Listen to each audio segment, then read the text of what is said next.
এক সপ্তাহ ধরে কাপড় ধুবো ধুবো ধোয়া আর ধোয়াই হইতেছে না। যেদিন সময় পাই সেদিন মনে করেন শরীর থাকে ক্লান্ত, আবার যেদিন শরীর থাকে ভালো সেদিন থাকে না সময়।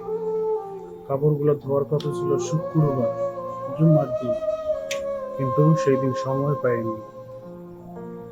তাই আজকে ডিউটি শেষে আসলাম কাপড় ধুইতে, কারণ কালকে ডিউটি দেওয়ার মতন কোনো কাপড় চোপড় নাই, সবই আধোয়া। তাই কাপড়গুলো ধুইতে আসলাম।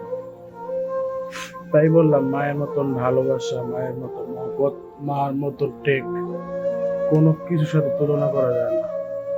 আপনার জীবনে গল্প থাকতে পারে, সব গল্পের পিছনে মার গল্পটাই প্রথম, কারণ মার গল্প থেকে শুরু সবার জীবনের গল্প।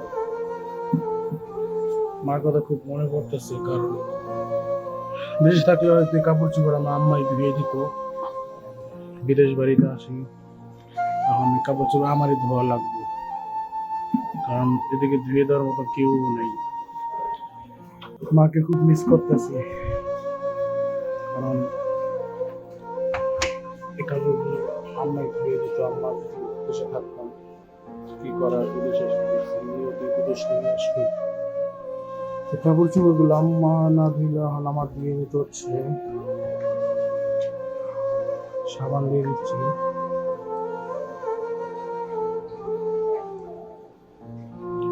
আসলে মার তুলনা হয় না, যা বিদেশে এসে টের পাচ্ছি প্রতিটা হাড়ে হাড়ে অক্ষর অক্ষরে। শরীরটা খুবই খারাপ, তারপরে আসলাম কাপড় ধুইতে।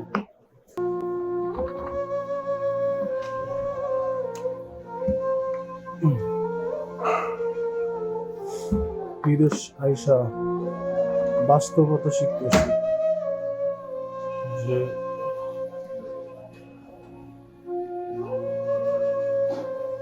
কতটা কঠিন টাকা কামানো। হ্যাঁ, ক্রিয়েল দিয়ে দিচ্ছি, চালু হয়ে যাবে। দেখতে পাচ্ছেন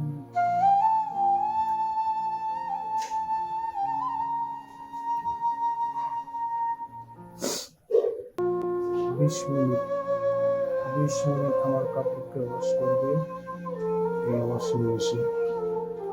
শরীরটা অবশ্যই অনেক খারাপ লাগছে, কিন্তু কালকে ডিউটি করার মতন কাপড় চোপড় আমার কাছে রিজার্ভ নাই, সময় নেই। দেন শরীরটা অনেক ক্লান্ত, তবু কাপড় ধুতে এসে করলাম। তো আজকের ভিডিও এই পর্যন্তই।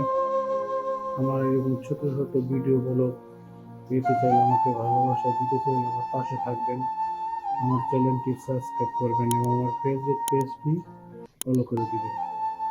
আসসালামু আলাইকুম।